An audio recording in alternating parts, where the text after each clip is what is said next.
За би завхны санд маргацмаас ирлээ.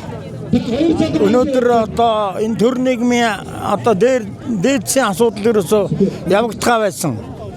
Одоо хөдөө гадаа байгаа доотлоо дээрээ судлаа болохгүй дорог хөдлөө болох байлаа. Тэгээ бид нар бол ерөнхийдөө бол амьдралын одоо дундаас доош амьдрал руу шилжиж чад байна. Нэгдүгээр, хоёрдугаар тэтгэвэр тэтгэмжийн хэмжээ бол яг хөдөө орон нутгад байгаа манайс нэг болж байгаа юм гэхээс энэ төв суурандаа байгаа хөчүүд бүтэж байгаа юм алгаа. Одоо сая 500 болгож өгөх нь уг нь зөв зүйтэй гэж манай ахмадуудын хотод их тэмцэж байгаа нэгдүгээр. Хоёрдугаар бид тэр гөгшөнтэйгээ өчигдөр ирлээ. Тэгэхээр өчигдөр ирэхдээ зэрэг одоо өнөөдөр энэ асуудалд оролцох гэж зорж ирсэн. Би уг нь бол үнэн баз үнэн гişүүн хүн байгаа юм аа. За тэгээ өнөөдөр энэ төрийн томчууд энэ том тасардсан олигархууд юу ямар ах юм аа. Өнөөдөр би одоо ер нь хүн гэдэг амтан чинь өхөн гэдгийг өдөрт нэг бод гэж байгаа. Өнөөдөр би өөх юм шүү гэдгийг бодох хэрэгтэй байна.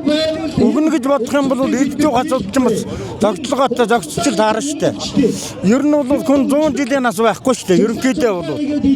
Тэгэхээр энэ бас бодож бас эдэж байгаа бас зогцуулаад ард түмнээ бас боддог ийм асуудал хөрмээр байна да. Өнөөдөр бол ер нь ард түмэн бүх хэрэгд нийлэх юм бол чадна гэж бодож байгаа. Их хурлыг бол тараахан зүйтэй гэсэн бодол чигээр одоо бодож шүү дээ.